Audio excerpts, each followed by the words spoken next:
question 1a, explain how IR spectra confirm that both samples belong to the O'Connor group of compounds. So, both sample A and sample B belong to the O'Connor group because, based on the mid-IR absorption frequency of various organic functional group, alcohol group has its OH stretch between the frequency of 3200 to 3600, so CO stretch between 1000 to 1220, and CH stretch just below 3000. So similarly, both sample A and B has its OH stretch between the 3200 to 3600. So this shows that both A and B contains the OH group, which are commonly found in all alcohols. For question 1b, are A and B samples of the same compound? Explain your answer. So our answer is no. Sample A and B are not of the same compound. Each compound should have their own specific characteristic absorption spectrum expressed in terms of wave properties. Besides, the shape of spectrum is determined by a component's relative absorptivity of photons of different energy and relates it to its concentration under defined condition.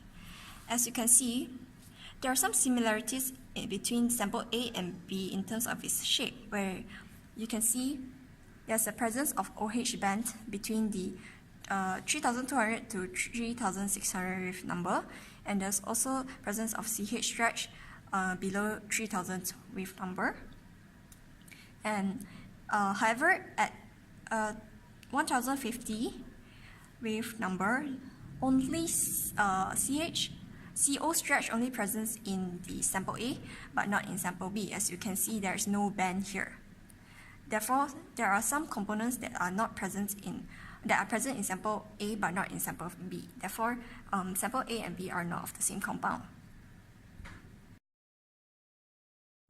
For question 2a, this is how we determine the ethanol concentration. First, we need to plot a standard curve, and this is our standard curve. For y-axis is the peak area, and for the x-axis is the ethanol standard concentrations. And this is the equation that we get. So first we need to sub the peak area into the y, and then we'll get the x, which is the ethanol concentration of our sample. From what we calculated, the ethanol concentration of our sample is 10.49%. So for question 2b, explain why is it necessary to measure the peak area produced by a number of standards. It's necessary because peak area is directly proportional to the concentration of the compound, and peak area is not affected by the resolution of separation. It can behave better at the upper end of the linear range when there is a lot of tailing. As for peak height, it is not directly proportional to the concentration, as poor resolution will result in broadening or tailing and fronting of the peak, which will result in different peak height. For question 3a, describe the dilution of food scientists would need to carry out in order to prepare a standard solution using the equipment available. So the available equipment is 10 ml and 20 ml of pipettes, and 100 ml and 200 ml of volumetric flask. And the stock solution given is the stock solution given is 10 mg per ml the concentrations, and the standard we need to prepare is 5 mg per 100 ml, 10 mg per 100 ml, and 20 mg per 100 ml. So we change it to 0.05 mg per ml, 0.1 mg per ml, and 0.2 mg per ml. So for the first standards, we will use the 200 volumetric flask, and here is how we calculated with the equation of M1V1 equals to M2V2, and we get 1 ml we will get 1 ml from the stock solution and top up to 200 ml. For the next standard, we will use 100 ml, and the X we got is 1 ml, and we also will top it to 100 ml. For the third standards, we'll get 2 ml from the stock solution, and then we'll top it to 100 ml, so that we are able to get the concentration of 0.05 mg per ml, 0.1 mg per ml, and also 0.2 mg per ml. For for the question 3.b, do you think that the chromatograms for the caffeine standards were accurately presented? Justify your answer.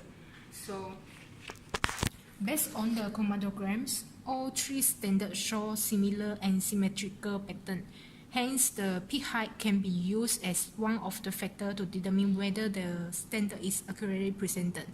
However, it is not accurately presented because based on the chromatogram, for the caffeine standards, the peak height of 50 ppm, 100 ppm, and 200 ppm standards are 1.7 cm, 3.4 cm, and 5.0 cm respectively, which is not double up accordingly for 100 ppm to 200 ppm. And the peak height of 200 ppm is not 4 times the peak height of 50 ppm, which is supposed to be 6.8 cm. So for question 3.c, do you think that the caffeine declared on the pad on caffeine content was accurately presented? Justify your answer. So based on our group, it is not accurately presented because the sample which is indicated to contain 12 mg per 100 ml of caffeine is calculated to have 120 ppm caffeine. Therefore, its peak height should be higher than the peak height of 100 ppm standard and lower than the peak height of 200 ppm standard. The sample peak height should be between 3.4 to 5.0 cm. However, the peak height of sample only 2.3 cm and was much lower compared to the 100 ppm standard peak height. Besides that, based on the question 3.b, the chromatograms of standards is not correctly presented. Hence, this may cause inaccurate result as well.